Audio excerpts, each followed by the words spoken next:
We now have the first trailer and the sinister new title for Mission: Impossible 8, which will eventually be released in theaters in May. Instead of Mission: Impossible Dead Reckoning Part 2, the new film is now titled Mission: Impossible: The Final Reckoning. However, the initial teaser confirms that the same plot will continue. Due to the Hollywood strikes in 2023, Mission: Impossible 8 was postponed and will now be released in theaters in May 2025. Filming is now complete, so hopefully there won't be any more delays. Although writer-director Chris McQuarrie isn't entirely certain, the forthcoming film might be Tom Cruise's Ethan Hunt's last mission. Here is all you need to know about the upcoming Mission: Impossible film in anticipation of the trailer's release. Mission: Impossible 8 release date. When can we expect the final reckoning? After a year-long postponement from its initial June 28, 2024 release date, Mission: Impossible: The Final Reckoning is currently scheduled to hit theaters on May 23, 2025. The movie's production began in March 2022, took a brief pause for the Dead Reckoning Part 1 promotional tour, and then was put on hold in July 2023 due to the Hollywood strikes. After that, production started up again in March 2024 and ended in November 2024. On November 9, 2024, the cast and crew had a wrap party. Mission: Impossible 8 trailer. On November 11, 2024, Paramount unveiled the first trailer for Mission: Impossible: The Final Reckoning.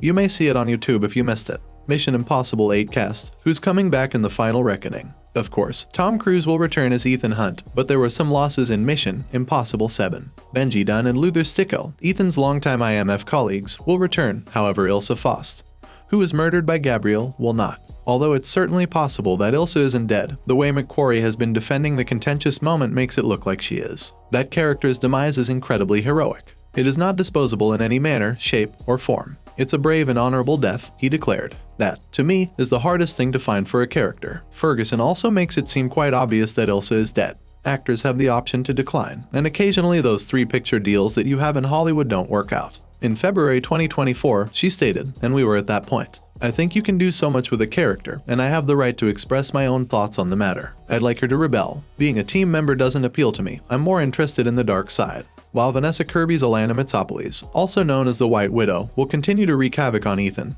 Haley Atwell will return as Grace, who at the conclusion of Mission: Impossible 7 accepts the decision to join the IMF. After being stabbed by Gabriel, it appeared that Palm Clementif's Paris would not live, but she is still alive in the end after saving Grace and Ethan, therefore it is likely that she will be on the side of the goodies this time. Indeed, in December 2023, Simon Pegg teased the actress's comeback on Instagram with the caption, "Hard to kill. If you believe that Paris is no longer there, you should reconsider." She Wyam's Jasper Briggs, Greg Tarzan Davis's Daga, and Henry Czerny's Kittredge will also return. However, Carrie Elwes won't be coming back because Denlinger, playing Gabriel, assassinated him after learning the location of the Sevastopol's grave. After missing the previous film, Angela Bassett is returning to her role as Erica Sloan, which was a surprise reveal in the first teaser. Another familiar face is returning in Mission: Impossible 8, as Rolf Saxon plays CIA analyst William Domlo from the original film. He was moved to Alaska, which is lucky to be close to the location of the Sevastopol subsidies burial. In Dead Reckoning Part 1, Mark Gatiss and Charles Parnell will return as the leaders of the NSA and NRO, respectively, while Mariella Garriga will return as Marie, who has ties to Ethan's past. Janet McTeer, Hannah Waddingham, Lucy Chalugarjuk, Katie O'Brien, and Trammell Tillman are newcomers to the series in the upcoming film. Who they are playing and how significant a role each of them will play are still unknown to us. However, we do know that Nick Offerman will portray Sidney, the chairman of the Joint Chiefs of Staff, and Holt McCallany, star of Mindhunter, will play Secretary of Defense Bernstein in the upcoming installment. You can use Waddingham's hint that her unidentified character is a powerful woman and she's quite functional as your own. Is Jeremy Renner going to make a comeback as Agent William Brandt? Renner stated in May 2024 that he would always jump into a Mission: Impossible anytime, albeit this has not been verified. Mission: Impossible 8 plot. What can we expect from The Final Reckoning? Although Mission: Impossible: The Final Reckoning doesn't yet have an official synopsis, we may infer at least the basic plot of the upcoming film based on the trailer. Dead Reckoning's antagonist is Gabriel, however it's safe to argue that he isn't the real one because the entity is actually an all-powerful AI, since the creature has already gained access to the global intelligence network and has the ability to skew digital data. Whomever controls it can essentially control the entire planet. The US government created the entity and tested it on a Russian submarine, the Sevastopol, to see whether it could provide them with the location of the stealth submarine.